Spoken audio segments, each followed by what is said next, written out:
ನೋಡಿ, ಪ್ರಾಸಿಕ್ಯೂಷನ್ ಕೇಸ್ನಲ್ಲಿ ಸಿಎಂಗೆ ಒಂದು ವಾರದ ಮಟ್ಟಿಗೆ ರಿಲೀಫ್ ಸಿಕ್ಕಿದೆ. ಅಂದರೆ ಮುಡಾ ಕೇಸ್ನಲ್ಲಿ ಮುಖ್ಯಮಂತ್ರಿಗಳ ಪಾತ್ರ ಇದೆ ಸ್ವಾಮಿ, ಇದನ್ನು ಪ್ರಾಸಿಕ್ಯೂಷನ್ಗೆ ಕೊಡಲೇಬೇಕು, ರಾಜ್ಯಪಾಲರು ಪ್ರಾಸಿಕ್ಯೂಷನ್ಗೆ ಕೊಟ್ಟಿರುವುದರಲ್ಲಿ ಯಾವುದೇ ತಪ್ಪಿಲ್ಲ ಅಂಥೇಳಿ ಒಂದು ವಾದ ನಡೀತಾ ಇದೆಯಲ್ಲ, ಇದೇ ವಾದ ಇನ್ನೂ ಒಂದು ವಾರ ಬಿಟ್ಟು ಕೂಡ ನಡೆಯುತ್ತೆ. ಆಮೇಲೂ ಕೂಡ ಇದೀಗ ನ್ಯಾಯಮೂರ್ತಿಗಳು ಅವಕಾಶವನ್ನು ಕೊಟ್ಟಿದ್ದಾರೆ ಅಂತ ಹೈಕೋರ್ಟ್ನಲ್ಲಿ ಇದೇ ಅರ್ಜಿಯ ವಿಚಾರಣೆಯನ್ನು ಸೋಮವಾರಕ್ಕೆ ಮುಂದೂಡಿಕೆ ಮಾಡಲಾಯಿತು. ಅಂದರೆ ಅಲ್ಲಿಗೆ ಇವತ್ತು ಸೋಮವಾರ, ಇನ್ನೊಂದು ವಾರಕ್ಕೆ ಅವರಿಗೆ ರಿಲೀಫ್ ಸಿಕ್ತು. ಸಿದ್ದರಾಮಯ್ಯ ಅವರಿಗೆ ಎಲ್ಲ ದೂರುದಾರರ ವಾದವನ್ನು ಕೂಡ ಹೈಕೋರ್ಟ್ ಇಲ್ಲಿ ಆಲಿಸಿದೆ. ಹೆಚ್ಚು ಕಡಿಮೆ ಈ ದೂರುಗಳ ಸಾರಾಂಶ ಒಂದೇ ದೂರದು. ಎಲ್ಲರ ಬಳಿಯೂ ಕೂಡ ಒಂದೇ ಡಾಕ್ಯುಮೆಂಟ್ಸ್ ಇಟ್ಕೊಂಡಿರ್ತಾರೆ. ಕಾರಣ ಈ ರೀತಿ ಈ ಸಿವಿಲ್ ವ್ಯಾಜ್ಯಗಳು ಬರ್ತಾವಲ್ವಾ, ಈ ಸಿವಿಲ್ ತಕರಾರುಗಳು ಬರ್ತಾವಲ್ವಾ, ಇದರಲ್ಲಿ ಜಮೀನಿನ ಡಾಕ್ಯುಮೆಂಟ್ಸ್ ಅಂತ ಬಂದಾಗ ನಿವೇಶನವೋ ಅದು ಭೂಮಿಯೋ ಭೂ ದಾಖಲೆಗಳೋ ಹೆಚ್ಚು ಕಡಿಮೆ ಒಂದೇ ಇರಲಿಕ್ಕೆ ಸಾಧ್ಯ, ತೀರಾ ವಿಭಿನ್ನವಾಗೇನೂ ಇರಲಿಕ್ಕೆ ಸಾಧ್ಯ ಇಲ್ಲ. ಒಂದೇ ರೀತಿಯ ದೂರನ್ನು ಒಂದು 3 ಜನ ಸಲ್ಲಿಸಿದ್ರು. ಹಾಗಾಗಿ ಇದೀಗ 3 ಜನ ಕಡೆ ವಕೀಲರು ಕೂಡ ಹೇಳಿದ್ರೆ ಸ್ವಲ್ಪ ಆ ಕಡೆ ಈ ಕಡೆ ಹೇಳಬಹುದೇ ವಿನಃ ಇಲ್ದಿರದಂತೂ ಏನು ಹೇಳಕ್ಕೆ ಬರಲ್ಲ.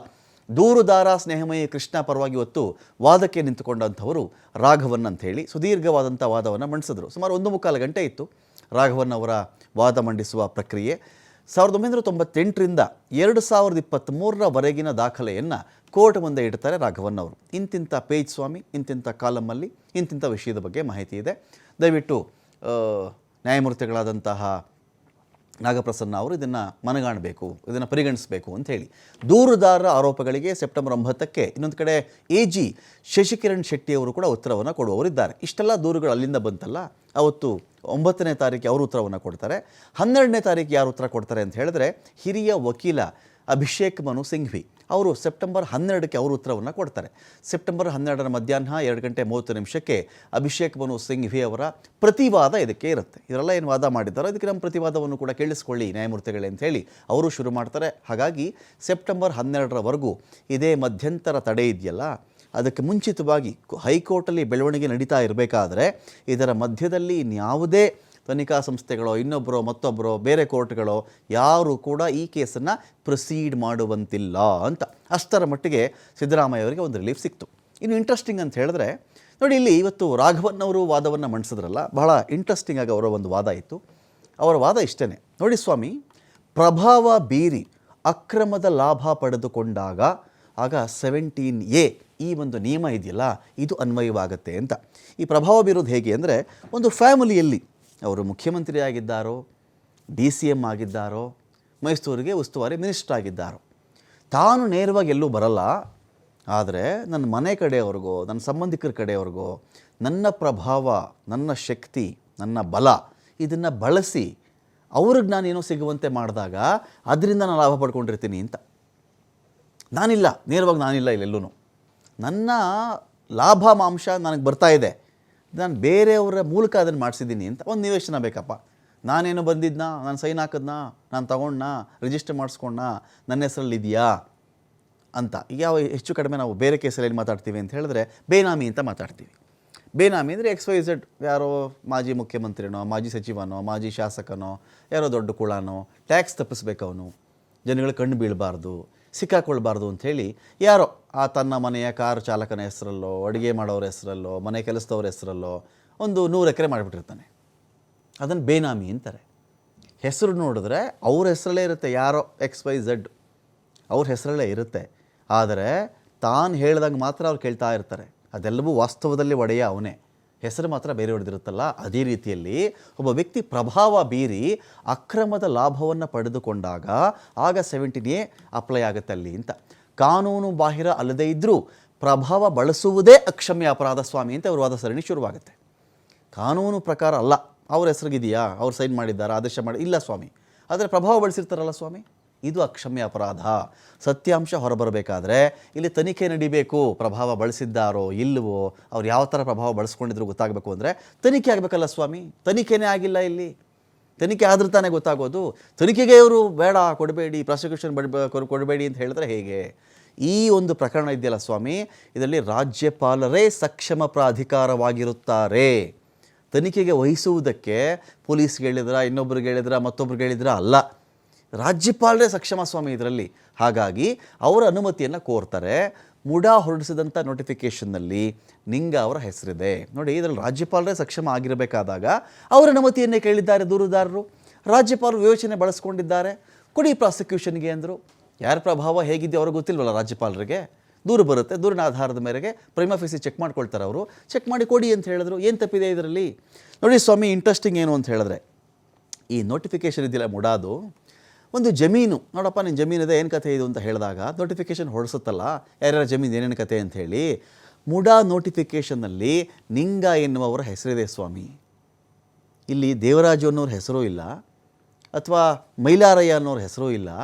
ಇಲ್ಲಿ ಹೆಸರಿರೋದೇ ನಿಂಗಂದು. ಈ ನಿಂಗ ಎನ್ನುವ ವ್ಯಕ್ತಿಗೆ 3 ಜನ ಮಕ್ಕಳು, ದೇವರಾಜು, ಮೈಲಾರಯ್ಯ, ಮಲ್ಲಯ್ಯ ಅಂತ. ಈ ದೇವರಾಜು ಮಲ್ಲಯ್ಯ ಇದ್ದರಲ್ಲ, ಅವರು ಮತ್ತು ಇಡೀ ಕುಟುಂಬ ಏನು ಮಾಡ್ತಾರೆ, ರಿಲೀಸ್ ಡೀಡ್ ಮೈಲಾರಯ್ಯನಿಗೆ ನಿನ್ನಂತೆಯೇ ಆಗ್ಲಪ್ಪ ಜಮೀನು ಅಂಥೇಳಿ ಎಲ್ಲರೂ ಬರ್ಕೊಟ್ಬಿಟ್ರು. ತಕ್ಕ ಮಟ್ಟಿಗೆ ಅವರು ಕೂಡ ಹಣ ಪಡ್ಕೊಂಡಿರ್ತಾರೆ. ಒಂದು ಫ್ಯಾಮಿಲಿ ಆ ಥರ ಆದಾಗ ಹಣ ತೊಗೊಂಡಿರ್ತಾರೆ, ನೀನೇ ಇಟ್ಕೊ ಅಣ್ಣ ಏನೋ ತಮ್ಮ ಏನೋ ಅಂದ್ಕೊಂಡು ಕೊಟ್ಬಿಡ್ತಾರಲ್ವಾ. ಮೈಲಾರಯ್ಯಗೆ ಇಡೀ ಕುಟುಂಬ ಈ ಥರ ಕೊಟ್ಟಿತ್ತು. ಹಾಗಿದ್ದ ಮೇಲೆ ದೇವರಾಜು ಈ ಭೂಮಿಗೆ ಮಾಲೀಕ ಹೇಗೆ ಸ್ವಾಮಿ? ಇಲ್ಲಿ ಮೈಲಾರಯ್ಯನಿಗೆ ಎಲ್ಲರೂ ಜಮೀನು ಕೊಟ್ಬಿಟ್ಟ ಮೇಲೆ ಇಲ್ಲ ಮೈಲಾರಯ್ಯನ ಹೆಸರಲ್ಲಿ ಈ ನೋಟಿಫಿಕೇಷನ್ ಬರಬೇಕಾಗಿತ್ತು. ಮುಡಾ ನೋಟಿಫಿಕೇಷನ್ನು ಬಂದಿರೋದು ಯಾರು? ಅದಕ್ಕಿಂತ ಹಿಂದೆಯ ನಿಂಗನಿಂದ ಬಂದಿದ್ದು ಯಾರಿಗೆ? ಮೈಲಾರಯ್ಯನಿಗೆ. ಹಾಗಾದರೆ ಈ ಮಲ್ಲಯ್ಯ ಯಾರಲ್ಲಿ, ದೇವರಾಜ ಯಾರು? ಇಲ್ಲಿವರೆಗೂ ನಮಗೆಲ್ಲ ಹೇಳಿರೋದು ಏನು ಗೊತ್ತಾ ಸ್ವಾಮಿ, ದೇವರಾಜು ಈ ಜಮೀನಿನ ಮಾಲೀಕ. ದೇವರಾಜು ಬಂದುಬಿಟ್ಟು ಏನು ಮಾಡಿಬಿಟ್ರು, ಮುಖ್ಯಮಂತ್ರಿಗಳ ಪತ್ನಿ ಪಾರ್ವತಿ ಅವರಿಗೆ ಈ ಭೂಮಿನ ದಾನ ಕೊಟ್ಟುಬಿಟ್ರು ಅಂತ. ದೇವರಾಜು ಮಾಲೀಕನೇ ಅಲ್ಲ ಅಂತ ಹೇಳಿದ್ಮೇಲೆ ದಾನ ಕೊಡೋಕೆ ಅವ್ರು ಯಾರು ಸ್ವಾಮಿ? ದೇವರಾಜು ಡಿನೋಟಿಫಿಕೇಷನ್ಗೆ ಮನವಿ ಮಾಡ್ಕೊಳ್ತಾರೆ ಸ್ವಾಮಿ. ಮೈಲಾರಯ್ಯ ಬರಬೇಕಾಗಿತ್ತು, ಡಿನೋಟಿಫಿಕೇಷನ್ ಆಗಬೇಕಿದ್ದು ಅಂತ ಮನವಿ ಮಾಡೋಕ್ಕೆ. ಮೈಲಾರಯ್ಯ ನಾಪತ್ತೆ, ನಿಂಗನೂ ಬಂದಿಲ್ಲ. ನಿಂಗ ಅದಕ್ಕಿಂತ ಹಿಂದೆ ಇದ್ದವರು, ಅವರೂ ಇಲ್ಲ. ದೇವರಾಜು ಬಂದುಬಿಟ್ಟು ಅವರ ಹೆಸರಲ್ಲಿ ಜಮೀನೂ ಇರಲಿಲ್ಲ. ಇಲ್ಲಿ ಪತ್ರಗಳ ನಕಲಿಯಾಗಿದೆ, ಇಲ್ಲಿ ಅಕ್ರಮ ಸೃಷ್ಟಿಯಾಗಿದೆ. ಡಿನೋಟಿಫಿಕೇಷನ್ಗೆ ಅವರು ಮನವಿ ಮಾಡಿಕೊಂಡಿದ್ದಾರೆ. ಮೈಲಾರಯ್ಯ ಮಾಲೀಕರಾಗಿ ದೇವರಾಜು ಅರ್ಜಿ ಹಾಕೋದು ಅಂದರೆ ಏನು? 1994 ಆಯ್ತು ಸ್ವಾಮಿ, ನಿಯಮದ ಅಡಿಯಲ್ಲಿ 2 ಸೈಟ್ ಪರಿಹಾರ ಕೇಳಬಹುದಾಗಿತ್ತು. ಜಮೀನು ಕೊಟ್ಟಿದ್ದೀವಿ, 2 ಎಕರೆ ಸೈಟ್ ಕೊಡಿ ಅಂತ. 3 ಎಕರೆಗಿಂತ ಜಾಸ್ತಿ ಇದ್ದರೆ 4800 ಅಡಿ ಕೇಳಬಹುದಾಗಿತ್ತು. ಅದೊಂದು ಲೆಕ್ಕದಲ್ಲಿ ಒಂದು 3-4 ಸೈಟು ಅಂತ ಅಂದ್ಕೊಳ್ಳಿ. 4800 ಅಡಿ, 1200 ಅಡಿಗೆ ಒಂದು ಸೈಟ್ ಅಂತ ಲೆಕ್ಕ ಹಾಕೊಂಡ್ಬಿಟ್ಟಾಗ ನಿಮಗೆ ಒಂದು 4 ಸೈಟು ಅಂದ್ಕೊಳ್ಳಿ, ಇರಲಿ, ಅಷ್ಟು ಪರಿಹಾರ ಕೇಳಬಹುದಾಗಿತ್ತು. ಸರ್ಕಾರವೇ ಇದು ತನಿಖೆಗೆ ಯೋಗ್ಯವಾದ ಪ್ರಕರಣ ಅಂತ ಹೇಳಿಬಿಟ್ಟಿದೆ ಸ್ವಾಮಿ. 1998 ಡಿನೋಟಿಫಿಕೇಷನ್ ಆಗಿದೆ. ಇದು ಡಿನೋಟಿಫಿಕೇಷನ್ ಆದಮೇಲೆ ಮ್ಯಾಜಿಕ್ ಏನು ಗೊತ್ತಾ ಸ್ವಾಮಿ, 2005 ಭೂ ಪರಿವರ್ತನೆ ಆಗಿಬಿಡುತ್ತೆ. ಎಂಥ ಮ್ಯಾಜಿಕ್ ನೋಡಿ ಸ್ವಾಮಿ. ಡಿನೋಟಿಫಿಕೇಷನ್ನು ಆಗುತ್ತಂತೆ, ಭೂ ಪರಿವರ್ತನೆಯೂ ಆಗಿಬಿಟ್ಟಿದ್ಯಂತೆ. ಯಾವ ಜಾಗದಲ್ಲಿ ಸೈಟ್ ಮಾಡ್ತಾರೋ, ರೋಡ್ ಮಾಡ್ತಾರೋ, ಜಲ್ಲಿ ಹಾಕ್ತಾರೋ, ಆನಂತರದಲ್ಲಿ ಕಾಲುವೆ ಕೊರಿತಾರೋ, ಮೋರಿ ಕೊರಿತಾರೋ, ಅದು ಮತ್ತೆ ಕೃಷಿ ಜಮೀನು ಆಗಿಬಿಡುತ್ತೆ ಸ್ವಾಮಿ. ಮುಡಾ ಬಂದು ಡೆವಲಪ್ ಮಾಡಿರುವಂಥ ಲ್ಯಾಂಡು ಮತ್ತೆ ಹೇಗೆ ಕೃಷಿ ಜಮೀನಾಯಿತು? 2015 60:40 ಅಂತ ಅನುಪಾತದ ಆಧಾರದ ಮೇಲೆ ಸೈಟ್ ಕೊಡಬೇಕು ಅಂತ ಮುಡಾ ನಿಯಮ ಮಾಡಿಕೊಂಡಿದ್ರೆ, ಇಲ್ಲಿ ಸಿದ್ದರಾಮಯ್ಯ ಅವರ ಮಗ ಇನ್ನೊಬ್ಬರು ಮತ್ತೊಬ್ಬರಲ್ಲಿ ಪ್ರಭಾವ ಬೀರ್ಕೊಂಡು 50:50 ಮಾಡ್ತಾರೆ ಅದನ್ನು. ಆಗ ಜಾರಿಯಲ್ಲಿ ಇದ್ದಿದ್ದು 60:40 ನಿಯಮ. ಪಾರ್ವತಿಯವರು 60:40ಗೆ ಒಪ್ಕೊಳ್ಳೋದೇ ಇಲ್ಲ. ಜಡ್ಜು ಮುಡಾ ಸಲಹೆಯನ್ನು ಒಪ್ಕೊಂಡಿದ್ರಾ ಅಂತ ಆಗ ಜಡ್ಜ್ ಕೇಳ್ತಾರೆ, ಮುಡಾ ಸಲಹೆಯವ್ರನ್ನ ಪಾರ್ವತಿಯವರು ಒಪ್ಪಲಿಲ್ವಲ್ಲ ಸ್ವಾಮಿ? ಜಡ್ಜ್ ಕೇಳ್ತಾರೆ, ಒಪ್ಕೊಂಡಿದ್ದು 2 ಒಪ್ಕೊಂಡಿದ್ರು ಅಂತ. ಪಾರ್ವತಿಯವರು ಒಪ್ಪಲಿಲ್ಲ ಸ್ವಾಮಿ, 60:40ಗೆ ಒಪ್ಪಲಿಲ್ಲ ಅವರು. ಈ ಜಮೀನಿಗೆ ಮೊದಲಿಗೆ 3,24,000 ಪರಿಹಾರ ನಿಗದಿಯಾಗಿತ್ತು. 14 ಸೈಟ್ಗಳ ಮೌಲ್ಯವನ್ನು ಗಮನಿಸ್ಬಿಟ್ರೆ ಇವತ್ತಿಗೆ ಅದೇ 54 ಕೋಟಿ ದಾಟಿಬಿಡುತ್ತಲ್ಲ. ಇದೆಲ್ಲ ನಡೆದಾಗಲೂ ಕೂಡ ಇನ್ನೊಂದು ಪಾಯಿಂಟ್ ಪ್ರೂವ್ ಮಾಡೋಕ್ಕೆ ಹೋಗ್ತಾರೆ ಯಾರು, ವಕೀಲ ರಾಘವನ್ ಅವರು. ಒಂದು, ರಾಜ್ಯಪಾಲರು ಯಾಕೆ ಇದಕ್ಕೆ ಅನುಮತಿ ಕೊಡಬೇಕಾಯಿತು? ಸಕ್ಷಮ ಪ್ರಾಧಿಕಾರ ಅವರೇ ಬರ್ತಾರೆ ಇದಕ್ಕೆ. ದೂರು ಕೊಟ್ಟ ತಕ್ಷಣ ಚೆಕ್ ಮಾಡಿದ್ದಾರೆ, ಕೊಟ್ಟಿದ್ದಾರೆ, ತಪ್ಪಿಲ್ಲ. 17A ತನ್ನ ಲಾಭಕ್ಕಾಗಿ ತಾನು ನೇರವಾಗಿ ಅಲ್ಲದೆ ಪ್ರಭಾವವನ್ನು ಬಳಸಿಕೊಂಡು ತನ್ನ ಕಡೆಯವರಿಗೆ ಲಾಭ ಮಾಡಿಕೊಟ್ಟಾಗ ಆ ಒಂದು ವಿಚಾರ 17A ನಿಯಮದ ಅಡಿಯಲ್ಲಿ ತನಿಖೆಗೆ ಒಳಪಡಬೇಕು. ರಾಜ್ಯಪಾಲರು ಇದನ್ನೇ ಮಾಡಿರೋದು. ಇಷ್ಟು ನಡ್ಕೊಂಡು ಬಂತಲ್ಲ ಸ್ವಾಮಿ. 98ಇಂದ 2004, 5 ಅನಂತರ 15 ಎಲ್ಲ ಟೈಮಲ್ಲೂ ಕೂಡ ಈಗಿನ ಸಿ ಎಂ ಸಿದ್ದರಾಮಯ್ಯ ಅವರು ಅಧಿಕಾರವನ್ನು ಎಂಜಾಯ್ ಮಾಡ್ತಾಯಿದ್ರು. 2022 14 ಸೈಟ್ಗಳನ್ನು ಮುಖ್ಯಮಂತ್ರಿಗಳ ಪತ್ನಿಯ ಹೆಸರಿಗೆ ಬರೆದು ಕೊಡಲಾಗುತ್ತೆ. ಆನಂತರ ಯಾರಿಗೂ ಪರಿಹಾರವಾಗಿ ಸೈಟ್ ಕೊಡಲೇ ಇಲ್ವೇನ್ರಪ್ಪ? ಜಡ್ಜ್ ಕೇಳ್ತಾರೆ, ಅವರೊಬ್ಬರಿಗೇನ ಕೊಟ್ಟಿದ್ದು ಅಂತ.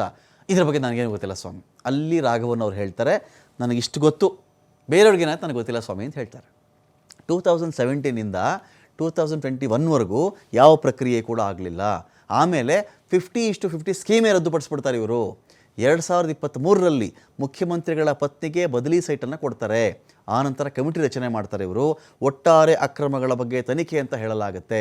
ಮುಖ್ಯಮಂತ್ರಿಗಳ ಪತ್ನಿಗೆ ಯಾವ ಥರ ನಿಯಮಗಳನ್ನು ಬೇಕೋ ಆ ಥರ ಬದಲಾಯಿಸ್ಕೊಂಡ್ಬಿಡ್ತಾರೆ. ಬೇರೆ ಯಾರಾದರೂ ವ್ಯಕ್ತಿ ಈ ಥರ ನನ್ನ ಜಮೀನಿದೆ, ಡಿನೋಟಿಫೈ ಮಾಡಬೇಡಿ, ಕನ್ವರ್ಷನ್ ಮಾಡಿಕೊಡಿ, ಇದೇನಾದರೂ ಹೇಳಿಬಿಟ್ಟಿದ್ದರೆ ಮೊದಲು ನಿನ್ನ ಮಾಲೀಕತ್ವವನ್ನು ಸಾಬೀತು ಮಾಡು ಅಂತ ಹೇಳ್ತಾ ಇದ್ರು.